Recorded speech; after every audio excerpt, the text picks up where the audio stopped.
All right, guys, like we've been talking about, 1 week removed from his big Bristol win, Christopher Buscher joins us on the show. For one, is it weird hearing people calling you Christopher more often now, or what? It makes me feel like I'm in trouble all the time now. So yeah, it's a little touch and go, but I'm rolling with it at this How point. long have you been Chris? Uh, Mom was mad when I did it, but I started like third or fourth grade. I told her, I was like, look, I have to shorten my name. Everyone's halfway through the test, and I'm just getting done writing my full name and date at the top of my paper. So in hindsight, it was a ridiculous excuse. Leave it to Dale Jr. to change somebody's name. He did it in a heartbeat. The best part was people saying, does Christopher know he's going to have to legally change his name now? I was like, yeah, that's not a problem. I think we'll be not okay. a problem. What's on your ID? Christopher. Okay. Yep.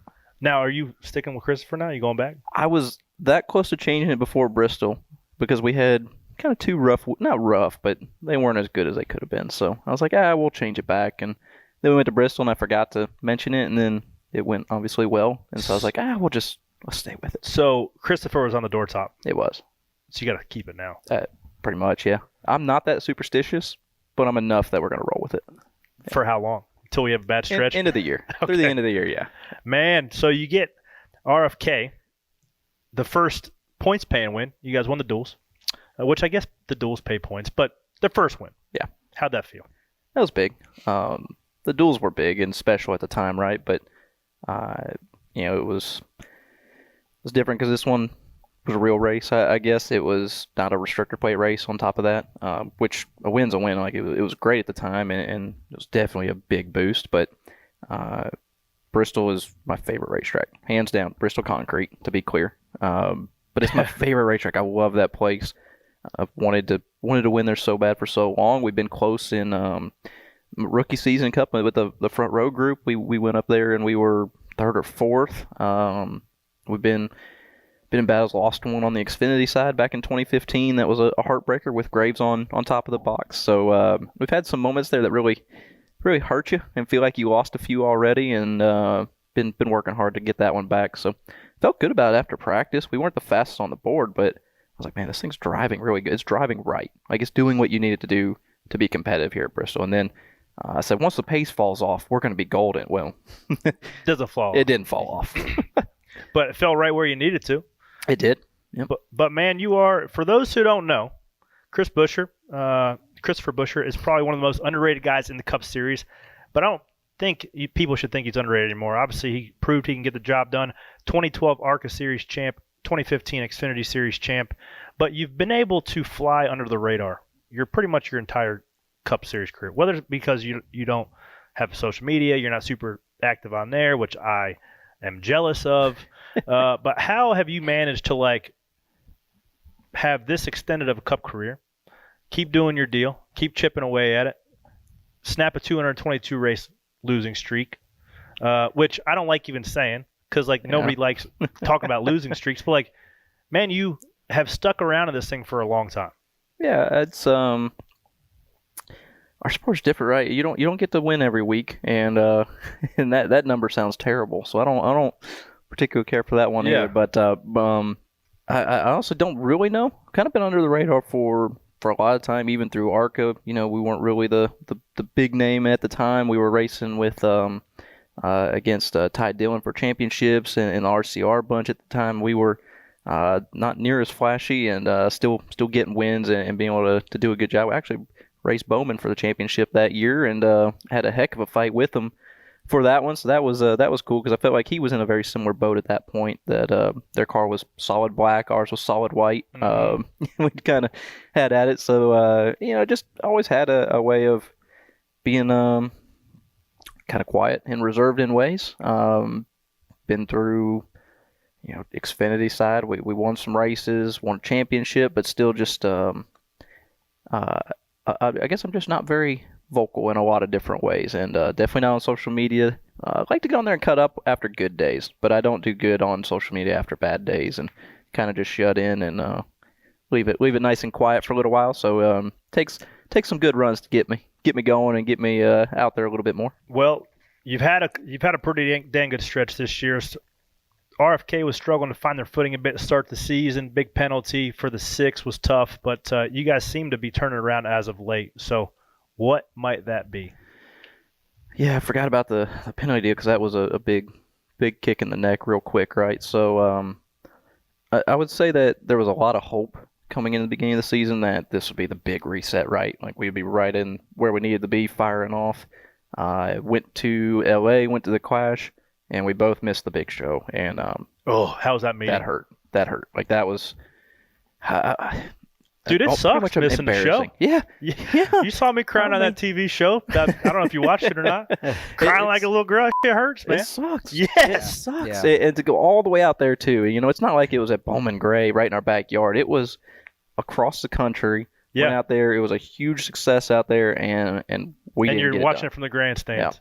watching from the There grandstands. is So nothing more that's a kick in the nads than having to watch the feature line up and go out and Oh. sit there and watch it. Like Yeah. there is nothing more of a perspective changer than that. I'd forgotten it. It's been a long time since I've been in a B main or Yeah. heat races and not made it through. You know, we all race every week. We haven't been sending cars home in a while, and I think other than maybe some all-star races, it would have to go all the way back to 2014. I missed the show on the Xfinity side, and it was when we had group qualifying. Everybody went out. We were trying to get all of our Roush Fords in a row, and we ended up having a caution before we got our lap in. But everybody else had already put in their big laps with big numbers on the track. We couldn't make it, and I remember In Daytona. at Daytona, season opener, missed the show. Running for a championship that year, missed the show. Oh, Yeah. brutal. Well, you mentioned it, and I want to pick back up on that. Like the great reset, the big reset, you said, Yeah. with new sign out front, everybody's wearing new T-shirts, logo changes, Brad Keselowski comes walking through the door. How has the culture within the team changed since he's got there? It's been a lot of fun. Brad is a very sharp individual, very detail oriented.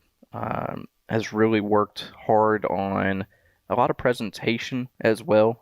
Really cleaned up a lot, tried to make it nicer, and we've talked a little bit about that stuff. Not directly making our race cars faster, right? But it's somewhat of a work ethic thing. I think everybody's putting in 110%, but look, everything's got to be clean. It's got to be organized all the time, everywhere. Not just the race car. It's everything. It helps us bring in our partners and present something that looks better.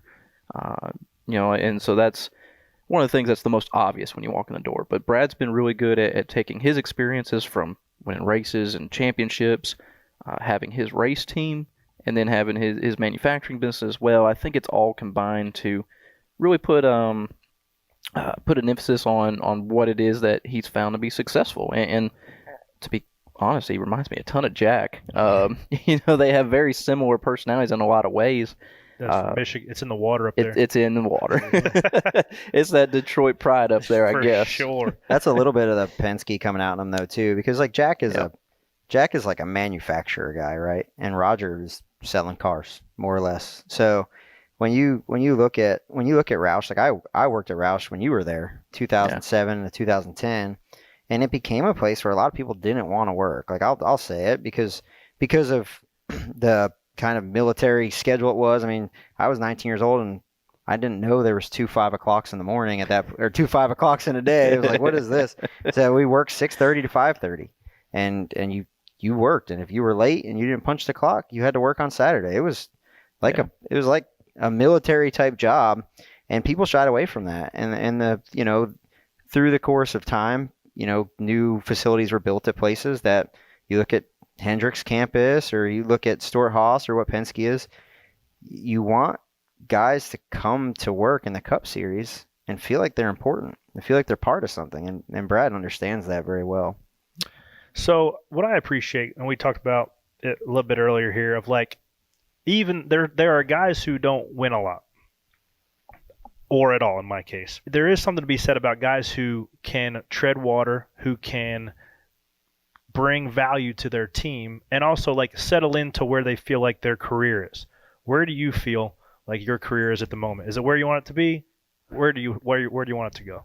Well, no, we're not winning every week. So, I mean, that's ultimately the goal, but it's not realistic in our sport, right? I mean, it's people have absolute dominating years, and that means you won 25% of the races. Like, that is an absolute dominant.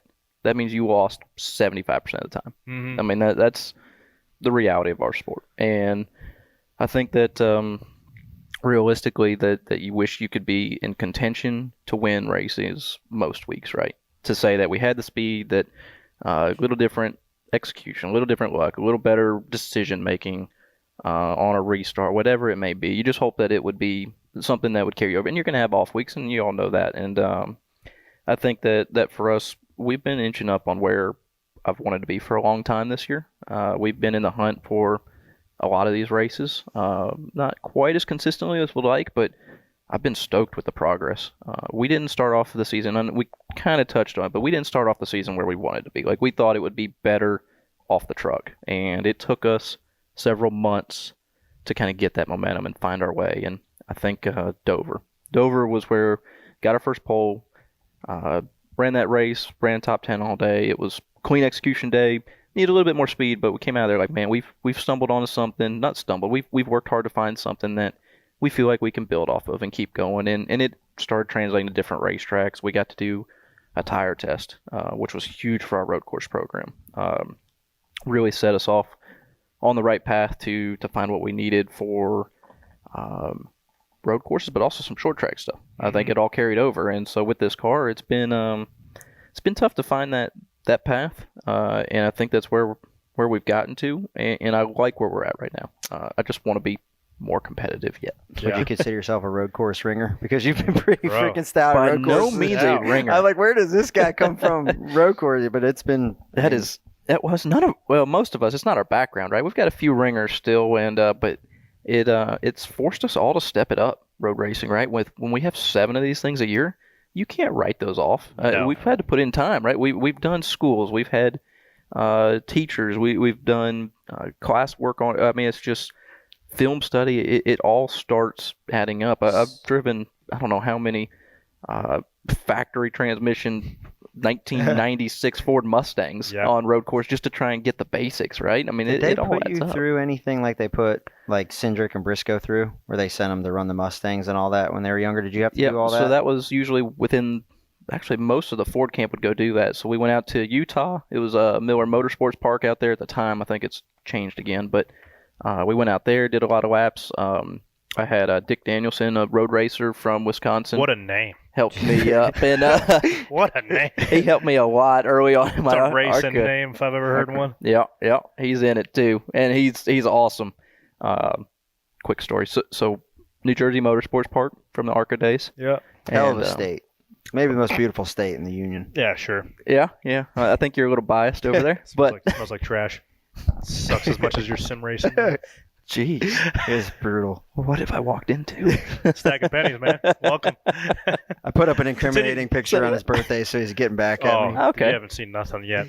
Continue your This is going to get better. Okay, good. So we went to New Jersey Motorsports Park, and we went to test on the ARCA side, and we got there, and Dick Danielson came down, and he's going to help me with some road racing craft. He hadn't seen this track before. He said, well, tell you what, we need to go ride around here. Well, we had a 15-passenger van with 500,000 miles on it that we rode to the track, and like, this isn't going to cut it. So he goes bebopping around and comes back. He said, hey, the keys are in the pace car. It's an all-wheel drive Subaru with a 5 or 6 speed in it. And he's like, let's get in the pace car. No one's around. No one said go for it. No one said don't. And we hop in the pace car, 4 of us. So it's myself, Dick is driving, and the Rulo brothers are in there with us, Gary and Rusty, and we took off around that racetrack, and we made laps until chunks of rubber started hitting the fenders. Yes. Stuff started smoking. Absolutely wild. We were sliding back and forth in this car, squealing tires. I mean, screaming at us. And once the chunks started hitting the fenders, You park it. we just parked it and took the keys, left and right. No one said a thing. You just dimed Dick Danielson right out. They're going to send him a bill for the... It's been long tires Set enough. of Pirellis on that Subaru. Yeah. It's been long. It's been past 7 years, right? So there's some Yeah. limitations there. Yeah, statute of limitations. Something else that's past the statute of limitations I'm still a little sour about is you beat me in the 2003 Bandolero Bandits Nationals. Man, going in Sunny way South back. Speedway. Way back. I got the second place trophy to prove it, man. You better look at that thing tonight and say, man, I got the best of Corey that day. I'm gonna put that incriminating photo up and just Yes, dude, I went through the archives to try to find it. That must have been before Google, because Google didn't even register like INEX 2003 Bandelier Bandits Nationals. That just made us really old, didn't it? Bro, that's what we were talking about in that NASCAR next thing. It's like, you know what happens when you're part of a union show? That means you're getting old. Oh yeah. So we are all getting old still, Yep. but you're not even 30. I'll be 30 real quick here. 30 in October. Yep. How long do you want to keep driving for? As long as you can? Yeah, as long as I can. Realistically, like I say, Mark got a little ambitious at the end there. I think that was. Bro, imagine racing for another 20 years. Yeah, I mean, just Jesus. and more. Like he just kept digging. Yes. So I would love to say another 15 would be doable. I feel like that's reasonable. Harvick's is Harvick the oldest active? 46. Yep. 46. Yeah. So not slowing down one bit. He is not slowing down. You were a victim of one of the right rears going down this weekend. You were early. Now I don't want to get too controversial here, but if there's a plot of land where Texas Motor Speedway is, and they say, Chris Buscher, build a racetrack. It's your home track. You build it for us. You know what I think you should do? I think you should make the track in the shape of a C. Like, I'm talking about like what DW did in Kentucky. Make the track a D C, and the W in the garage. Yeah. You should make the garage a B. Yeah. Okay. What would you do? Like what would your ideal racetrack be for your home track down there? I think we could probably put a jump on the front stretch. Oh boy. Maybe a tabletop, so it's not just a single double. That way, if you miss, you can still have somewhere to land. So we can still flat land and recover. Yeah. And then we should turn around and go back. All right, so we won't go that extreme, but to me, I would love progressive banking 1 and 2. I don't know what to do about 3 and 4 being so narrow. Well, you got a flat piece of land, man. You build whatever you want. Would you go short track? And would you go road course? Fuel. Flat piece of land with nothing there existing. I saw I'll give you a for instance. Somebody put up the shape of Texas, and but we don't have. No, that'd be a terrible racetrack. I'm just saying, if he had a flat piece of land, I'm not trying to put him in a bind. I'm gonna put words in his mouth for a second. The facilities at Texas are second to none. The media center's nice. The damn awesome. Speedway Club has a badass gym, sauna, steam room, shower, the whole deal. It has more suites than Indianapolis Motor Speedway. It has more suites than Indianapolis Motor Speedway. Like, besides the racetrack, Texas is great. So let's just say you have all this stuff, and you were in charge of. You can move the walls if you wanted to, which SMI has been outspoken. We'll reconfigure the track. They don't want to move the walls because that's when stuff gets really expensive. Yeah. What would you do to Texas with a bulldozer and a paver right now? With a bulldozer and a paver, I would go to probably a Irwindale to go as far out as that, but I would say that starts simulating like a Iowa. To me, I've had a blaster. I've run one ASA truck race there way back when, and Augie Vidovich called him before qualifying. I was running a truck for a good friend out of Vegas, and David told me to call Augie Vidovich and said he'll tell you how to get around this place. So he got on the phone. He said, "All right." I said, "When you come to the green," he said, "I want you all the way up at the fence." He said, "But when you're coming to take that checker flag, when you drive in a 3, he said, I want you to spot that grass down there at the bottom. Not the white line, the grass." He said, "I want you to clip that grass." And it's a long distance down there. It's a long way across 8 lanes of racetrack down to the bottom. He said, "You will not run this lap again." He said, "But you need to do it for qualifying." And damn if it didn't work. Really? It was fat. Just shy of the track record doing it. It was wow. So you're awesome. saying peel the banking out and put 15 degrees, couple degrees. You'd have like 9 lanes right now. Yeah. And how much progressive is the right amount of progressive? That's where I don't know. I don't know the right 1 degree per lane? Maybe 2. I don't know what it is. I mean, it's hard to cross lanes as it is, right? Yeah. The race cars don't really do good across transitions. They're so stiff. You got to be careful there. But I think there's potential to just gradually pick up banking. And would you make both corners the same? I would. At least close. They're never going to be identical, but there's nothing wrong with having corners that are the same on both ends of a racetrack, right? I mean, I love Darlington, but I always and I liked Kentucky. I don't really care for Texas the way it is, but I mean, Bristol's supposed to be the same, right? They're not. They drive completely different, and it's great. I love it. So, yeah, I don't think you need to try and get too carried away there. That's about the $12 million question. I don't know how much it costs to repave a track, but it's probably not very cheap. But I hope they get to pay for that. You said it was somebody else's money, right? When you asked me that question, it is not your money. It's not your money. Go it's for Marcus's money. or if you listen, Marcus, we'll help you. But there are tracks out there that we are beta testing on iRacing. So they are showing some interest on reconfiguring Texas, to which we don't go back there until this time next year, so they have plenty of time to figure it out. Yep. And I believe that the powers that be are working towards that. I got to ask a couple questions. One, there's always, well, in some guys' cases, multiple watershed moments where like one phone call, one race win, one partner jumps on board that continues your career. What was one watershed moment in your career? If it had not happened, you wouldn't be sitting here. There's probably been a few that are different along the way, but so the same friend I have out in Vegas has a friendship with Roger Penske through actually the car dealership side of things, and I think when he had a couple of old Kurt Busch race cars that he said, look, I'll give these to you if you want to go race them, and it'll be, I think it was going to be K&N and East cars is what we were going to try and build out of them, and they were Dodges. Is that the same guy? Kyle, he helped Kyle Weatherman out some too. Yep, Lee Keach. I ended up with one of those cars. Did you? Yeah, Penske low CG front clip. Oh yeah. Yeah, they were sweet. Single hole suspension. There was no adjustability in the front suspension. This is what you put in it. So yeah, we asked why. Like, well, that's where they're supposed to go. Okay. They had it figured out. We really went out on a limb and named that car Rusty. Rusty. Yeah, we named that car Rusty. One, because it was rusty as hell when we got it, and also Rusty Wallace drove the car. So, yes. So the same guy, give that guy a shout out again. Lee Keach. Yep. So he let us go get one of those same cars as well. We built it. Actually, Harvick took it to KHI, and they put their stuff on it, made it nice. And then when we were done with it, we ended up giving it to Kyle Weatherman. Okay. So that guy's helped a lot of people, man, myself included. Look at that. It's a small world. I was on the phone with them on the way to Roush today. No kid. Yep, getting caught up. So he's turned out to be we were competitors when we went out in Vegas. We were running Legends cars getting ready for the Nationals out there, and trying to make sure we could do what we did at Sunny South again and wax my ass. What year was that? 2003 or 5, 2006, 13.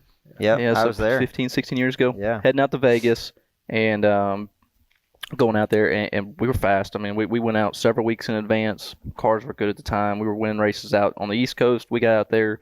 You just smashed track records. It was almost too easy, and a lot of people hated us and called us cheaters, and had all kinds of names. And Lee was one of the ones who said, "Look, it's like we're 3/10 off right now. Like I'm gonna go say hello to these guys. I'm gonna go find out what they're doing. I want to go faster." And it turned into from a rivalry with a bunch of people out there to a really good friendship with him through the years. So I always get to catch up when we go out to Vegas or West Coast stuff. Those cars were a big help in the beginning of my career because that was the start of big car racing. And it opened up an opportunity. We started going over to Penske to try and find parts because only one size fit. And it turned into, hey, let's talk about maybe trying to do some kind of development program. And, got down the road a little bit into that. And had a piece of paper sitting there in front of you, and it's like, man, this is under-promising with hopes of over-delivering. But, shoot, I was 15 years old, 16 years old, and that was one of the top teams in NASCAR. Sitting there putting a piece of paper in front of you, you're like, man, I got to sign this. Well, then after that, it was was really good friends with David Reagan, lived with Ken Reagan, Beverly, and David's older brother, Adam, when I moved out to North Carolina. And was that through Legend stuff? Because Ken ran U.S. Legend cars. Well, I got black flagged for rough driving, and I got a pretty good Ken Reagan lecture after that. Oh yeah. While you were on his couch? Actually, the couch at 600 Racing. Oh yeah. You stayed right down there on 49. So that's where I had to go for the lecture. For the lecture. Yeah. I stayed when David moved out. I actually had a bed there and everything. Oh, okay. So, yeah. It took care of you. Had to take care of the yard, do my schoolwork, and work in David's shop, and got to have good food and some good mentorship through the years. Love that. So after Bristol, Sunday morning, or just throughout the day, I'm sure you had hundreds of phone calls, text messages. Was there anybody that reached out to you, they hadn't talked to a while? What was it that you didn't expect after winning a race like that? I am 178 behind still. Wow. So how many total you think you came in?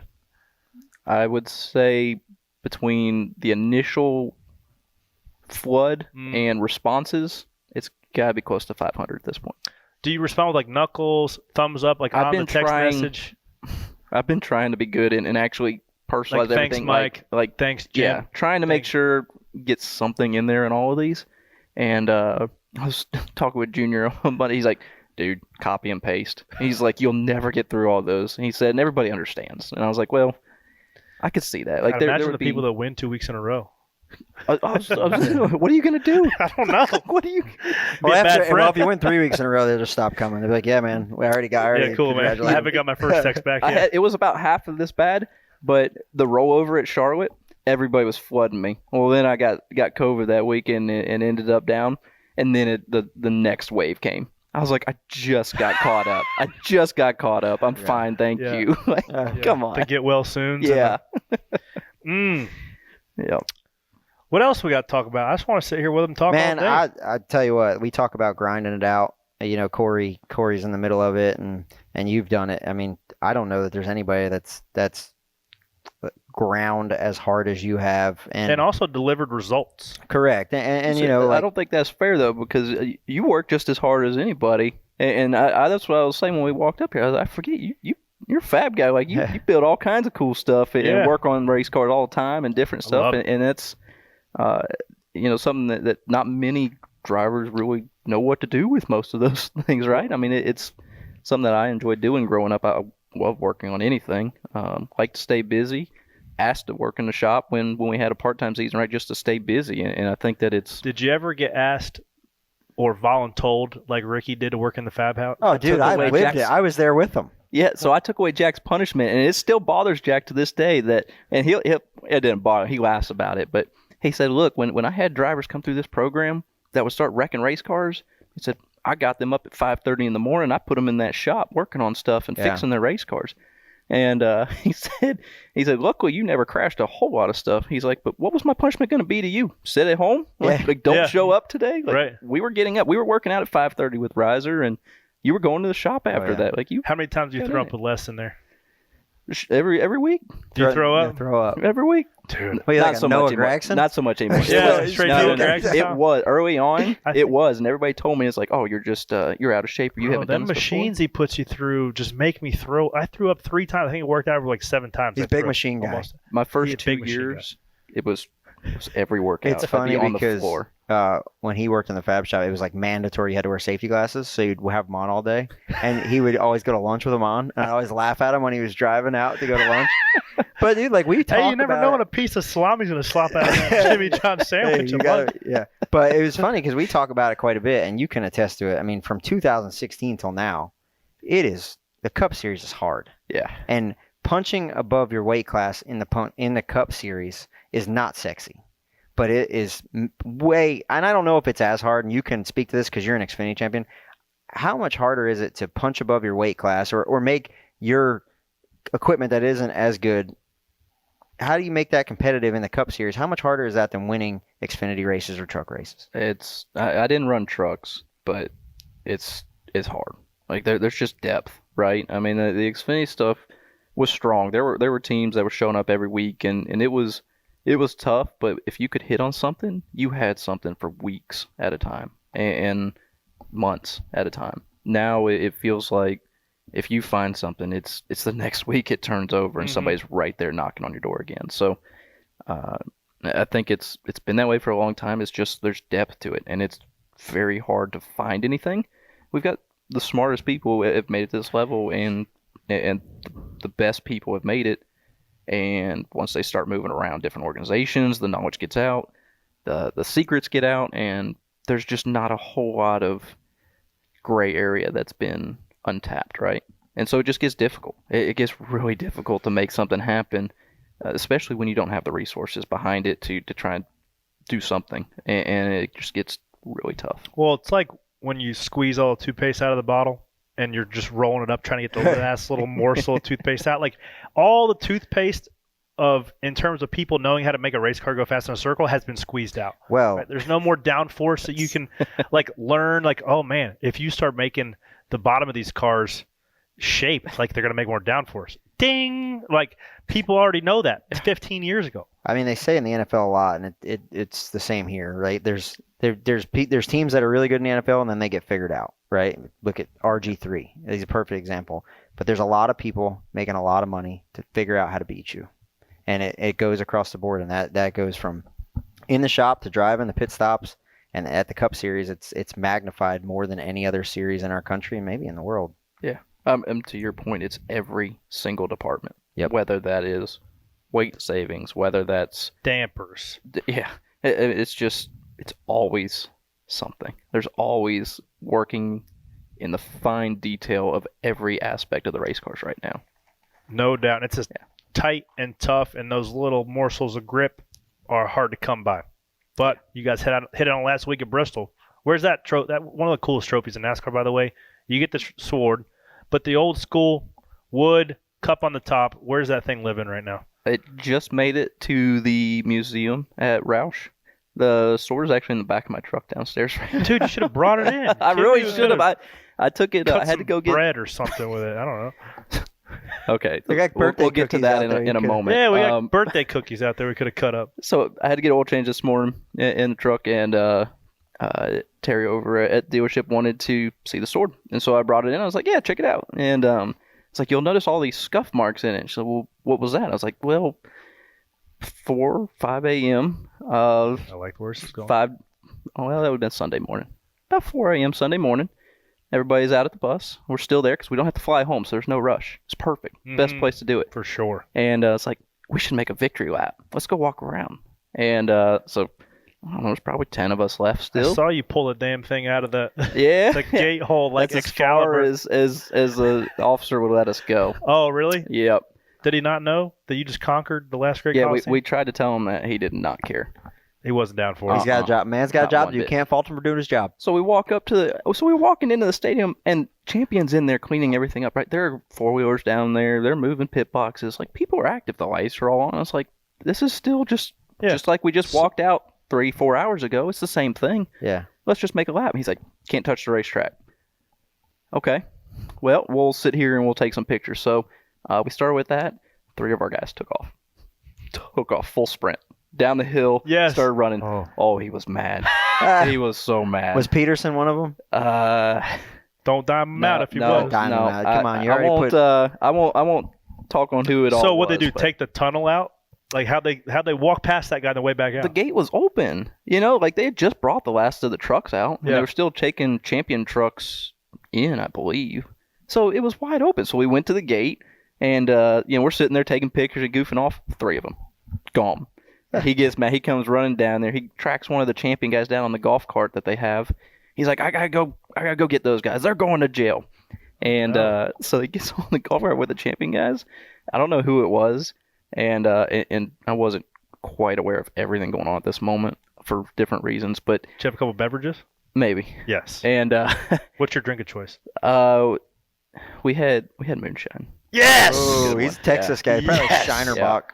Yeah, we had moonshine and some Eagle Rare that our engine tuner Doug had been saving for quite some time. Love that. Yep. So 232 races to be exact. 222. Been waiting a long time. thanks for that number yet again.